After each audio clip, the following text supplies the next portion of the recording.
Dialogue at the Wilson Center is a production of the Woodrow Wilson International Center for Scholars. And now here's your host, John Molesky. Hello and welcome to the Wilson Center in Washington, D.C. Each week, Dialogue explores the world of ideas and issues in international affairs, history, and culture.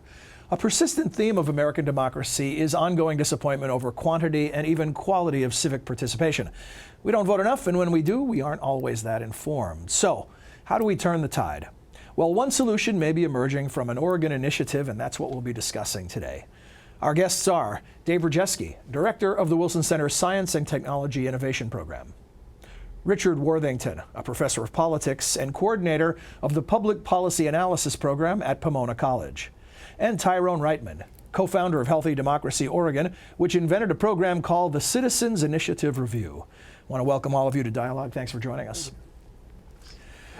Let's begin, Tyrone, if we could, with you, and ask you to give us some background on this notion of Healthy Democracy, your original organization, and then maybe how that led to this project in Oregon.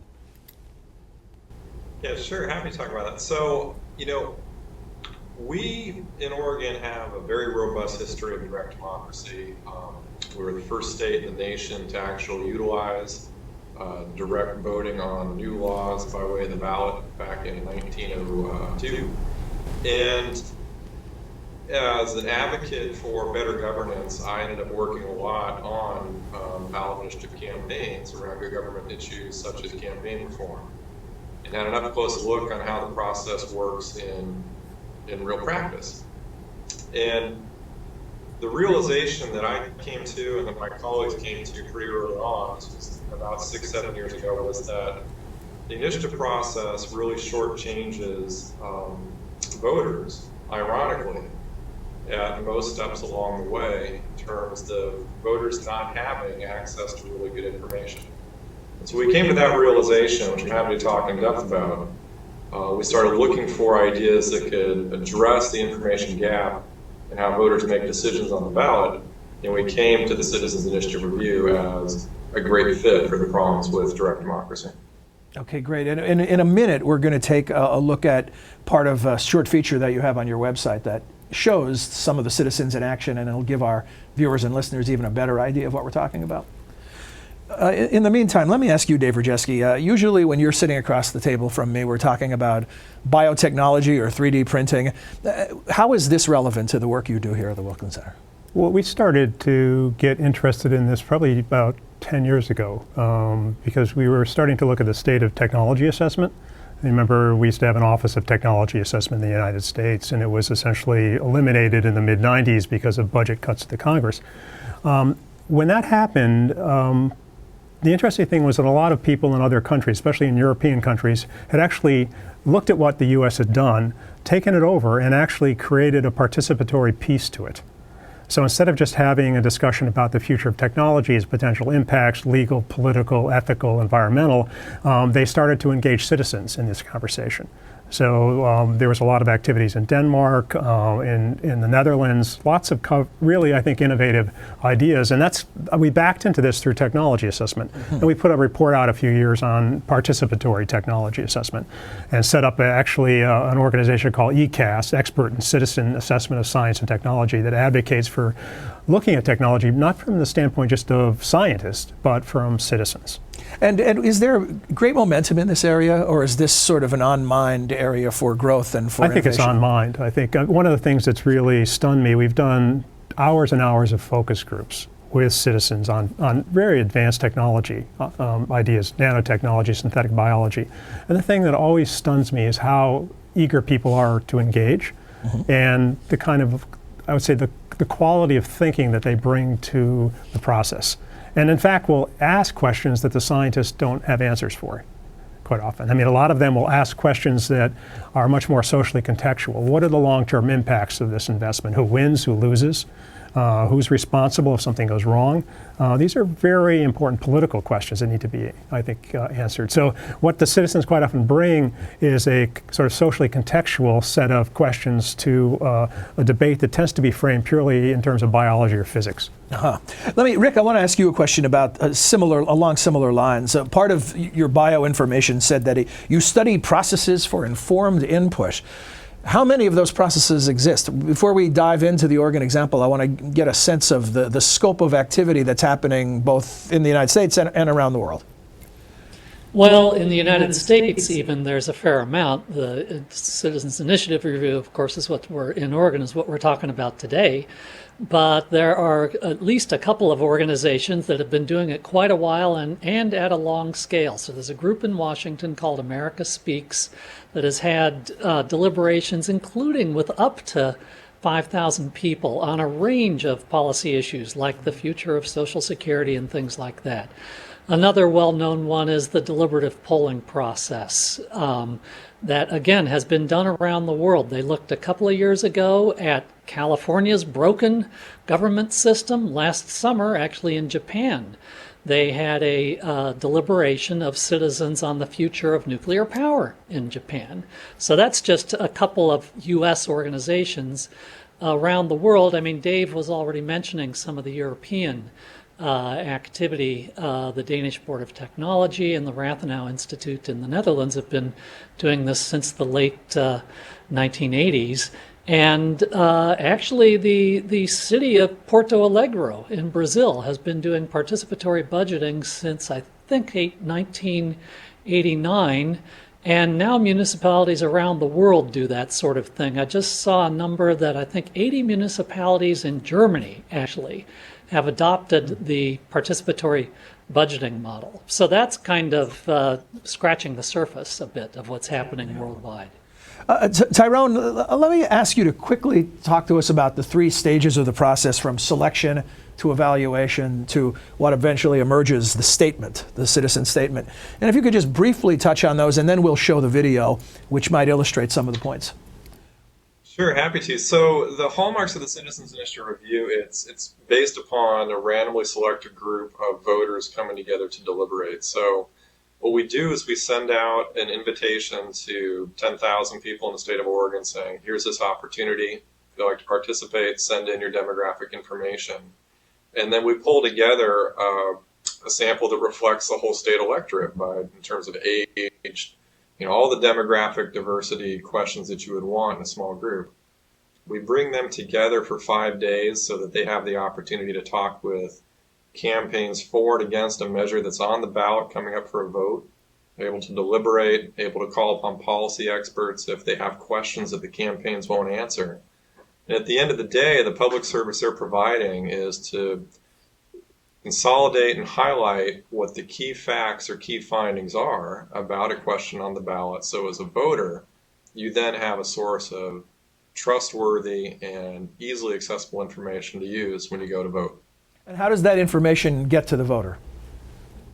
State of Oregon has a very robust tradition of providing a statewide voter's guide. So it's mailed out to every voter across the state. And one part of the Oregon law that was passed in 2011 to make this reality was to put new pages in that voter's guide from the Citizens Initiative Review process.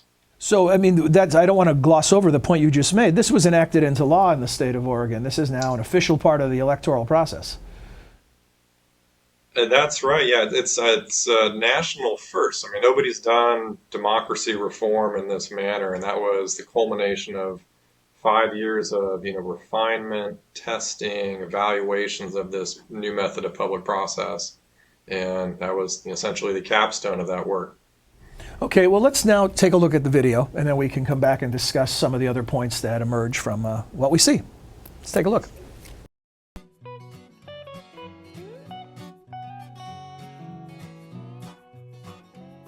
I'm probably the most apolitical person in the world. That's why I was so shocked when they picked me. The final panel is balanced by age, party affiliation, location of residence, gender, ethnicity, education attainment, and then voting history, which is how many elections have you voted in over the last 4.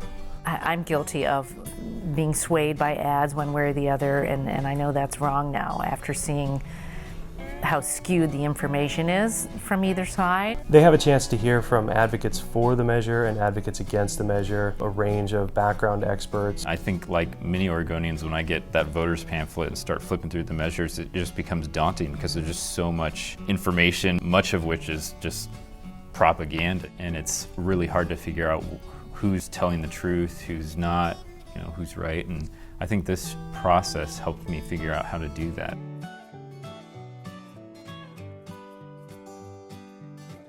"24 of us spent 5 days talking to experts, reviewing all the materials, taking all that information and putting it into one source for the voters to review.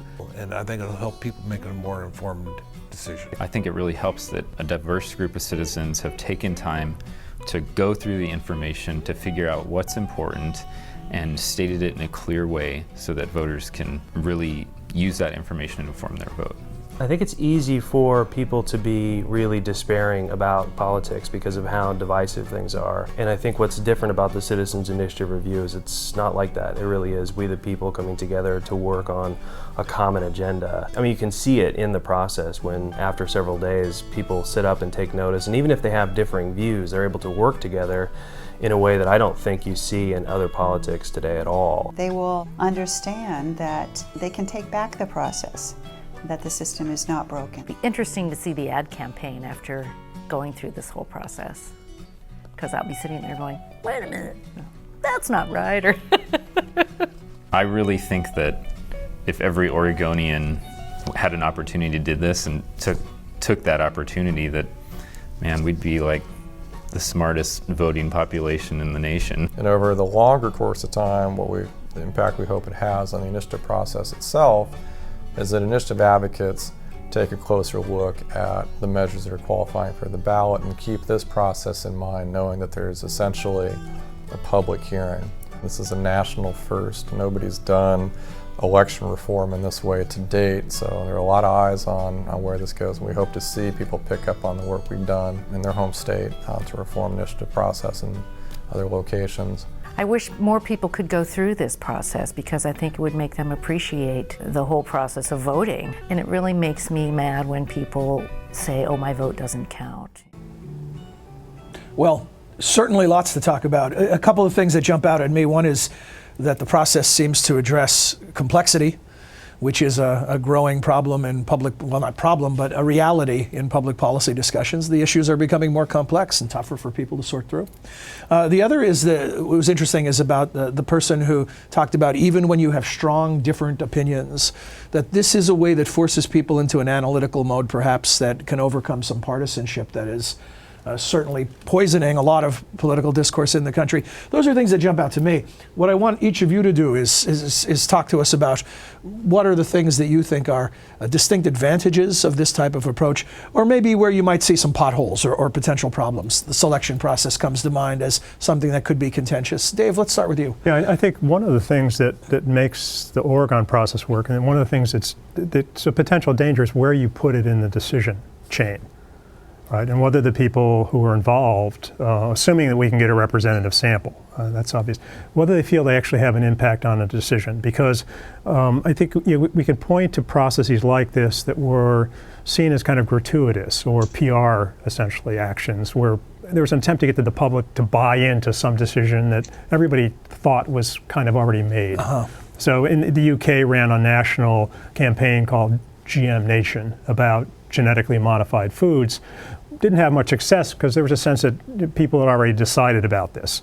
So I think that there's this issue about whether this becomes ritualized. It's not representative. I think you see it's difficult to get the right sample. I think people have to be prepared. They also, and maybe Tyrone can speak a little about, there's a whole issue of managing expectations. Mm-hmm. You have to recruit people in. They have to be given time to absorb a lot of information. What are the expectations for them? And also I think they rightly have expectations about what are you going to do with the information. And I think making sure that there's some uptake. I think this is an interesting sort of take and sort of having it feed into the public referendum is a very, very sort of innovative model.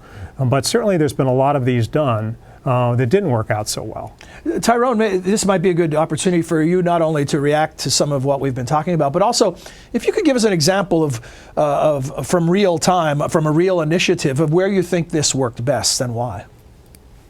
Yeah, sure. So, I think what Dave just touched on are some of the key issues for any form of public deliberation that's tied to decision making. The expectation for what the group is meant to do, The promise of actual impact, I think, is essential to make this sort of stuff work. And those are pretty tricky issues. When we came about with the Citizens Initiative Review looking at the problem first, and as I mentioned at the outset, I didn't approach this as a strong advocate for public engagement, participatory democracy. I looked at it as, how do you fix some very real issues with direct democracy? And over the course of, working on this, I've come to see all the benefits of greater public deliberation in their own right. But it was really meant as a technical fix to a really obvious problem around initiatives, which is, voters love the initiative process. No state has rolled back initiative rights significantly. At the same time, voters generally find ballot measures confusing, and yet we all still take our constitutional right to vote on ballot measures seriously. So you see a large percentage of voters voting on measures that they don't feel like they have the confidence to know the complexity or the depth of the decisions that they're making. So a couple of good real-world examples. In 2010, one of the measures that was reviewed during the official pilot phase of the initiative review here in Oregon was around mandatory minimum sentencing, new guidelines for that on some pretty tough issues related to sex crimes and repeat drunk drivers.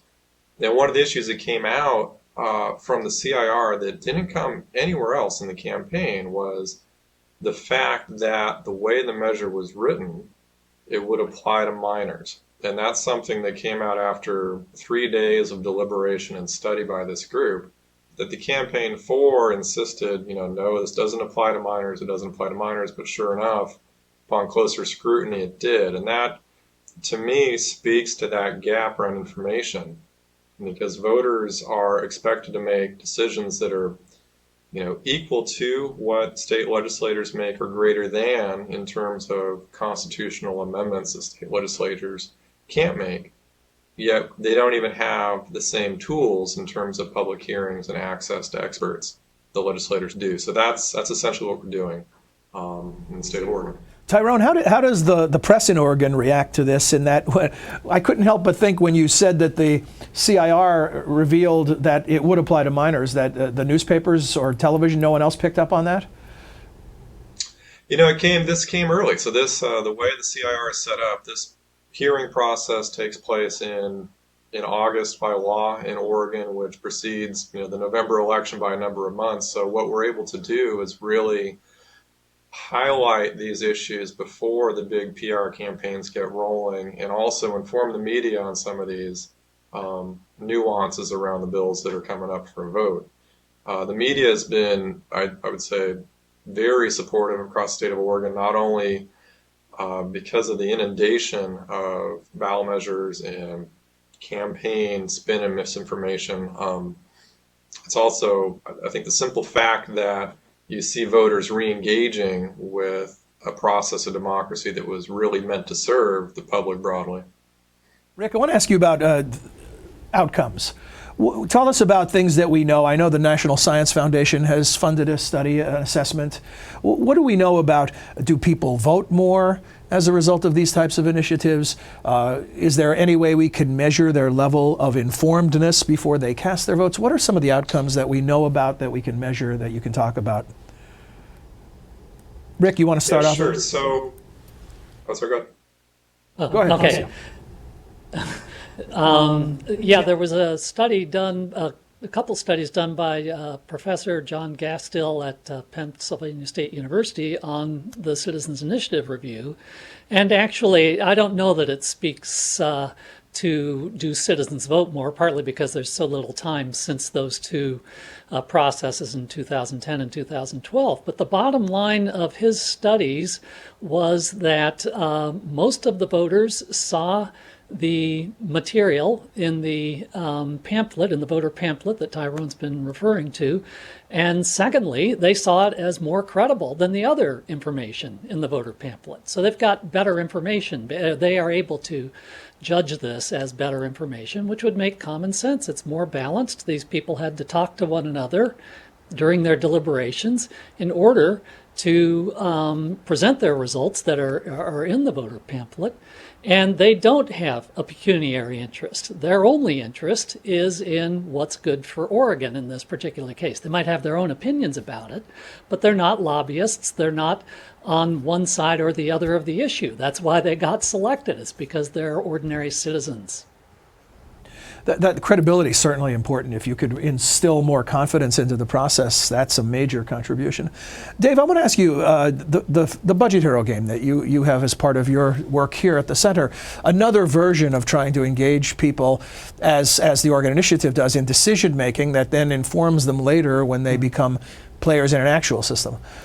If you just talk about how these things link together, is this the right connection? Are these similar types of undertakings? Well, I think one of the challenges is how to scale this, right? I mean, quite often this will work in a small town or city. In Denmark, for instance, 5.5 million people, or in the Netherlands, right. 16.5 million people. So I think one of the things that anybody that's interested in these kinds of processes sort of asks the question: how do you get this up to a national level?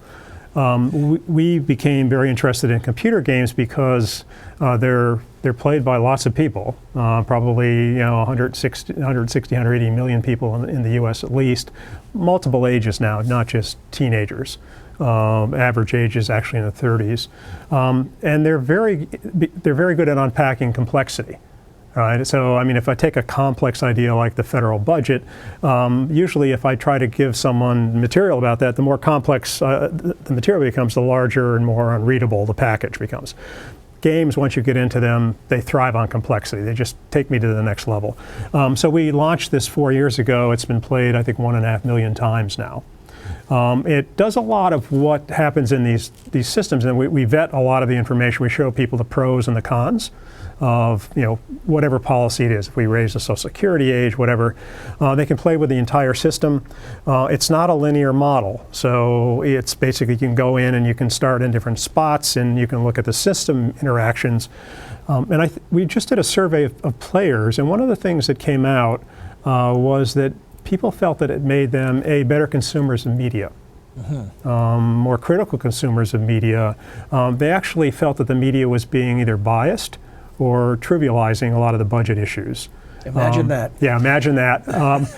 So I think what we found with the game, and again, the game is just one attempt to sort of get at this. Well, one reason I ask is because when I've talked to people who played Budget Hero, they sound a lot like some of the people we saw in the video talking about their experience in the Citizens Initiative. They say a lot of the same things. I think the other thing is we play the game a lot with people. So you've been in the meetings here where we've got hundreds of students playing the game.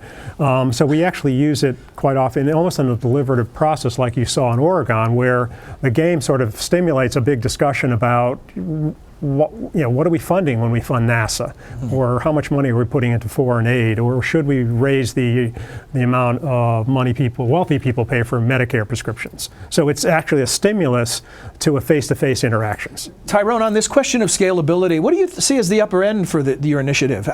What kind of applications beyond how it's being used now do you see as possible, and do you have any other new projects in the pipeline along those lines? Yeah, great question. Certainly the problems of direct democracy aren't unique to Oregon, so we're actively looking at working with partners in other states with a very vibrant system of direct democracy to take the CIR there as well. So that's, one direction in terms of scale is spreading this great new model out. Another one is actually going, think about scale, you generally think about going up to like national level, regional level work. We're aiming actually to go down and work on the local level because there are, the same questions are asked of voters at the city and county level with even less scrutiny information, more so than not, than statewide measures. So we're trying to figure out how do you make this sort of public process, which, isn't cheap, how do you streamline it in a manner that you could take it to the local level and people could actually use it and inform decision making in that way too. So that's, in terms of the Citizens Initiative review, that's, those are the two directions we're going. Sorry, go ahead. There's a really compelling question that we're going to work to address here in Oregon as well over the next 2 years that we're just starting on, related to how do you bring voters further into the system of legislative decision making. And that's something we've been asked to do repeatedly since we started to gain traction and show some success with the CIR, that we're going to begin to address in Oregon as well, which, you know, has its own set of challenges and complications, because you're talking about decision makers that have been elected that have their own points of view, obviously, which it's going to beg the big question of how do you engage citizens in a way where their input is genuinely wanted and listened to. And that's been the stymieing question for a lot of this work that we're going to experiment with and see if we can come up with a good answer to over the next couple of years. Thanks, and I'm so sorry to say this to you, Rick, but we're almost completely out of time. In about 10 seconds, I wanted to get you to weigh in on this notion, to give us some vision of what you know about scalability of these types of initiatives. I know about a process that I've been involved in called Worldwide Views, and we've done 2 global deliberations, one in 25 and 35 countries respectively. And the second one was on biodiversity. We presented results to the Convention on Biodiversity. Huge challenge, but bottom line, actually, the decision makers want us to continue with it. So global deliberation is really a challenge, but and we haven't had an impact, but the decision makers do want more of it. Thanks to all of you for joining us. I'm sorry our time was so short. This went too quickly. There's so much more to discuss. But thanks and continued success to all of you. Thank you. This is the final... Thanks again. Final episode of Dialogue at the Wilson Center for this production cycle. We're going to take a short summer break. In the next couple of weeks, we'll be sharing some best of episodes with you. So we hope you'll enjoy those, and then we'll see you back here. And at this time, I want to take the opportunity on behalf of my colleagues at Dialogue and also at the Wilson Center to wish you and your families a very happy and healthy summer. Thanks for joining us. I'm John Molesky.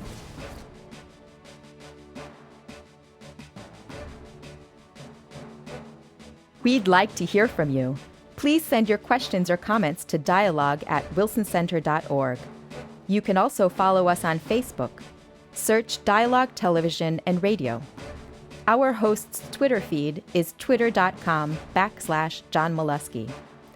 Dialogue is a co-production of the Woodrow Wilson International Center for Scholars and MHZ Networks.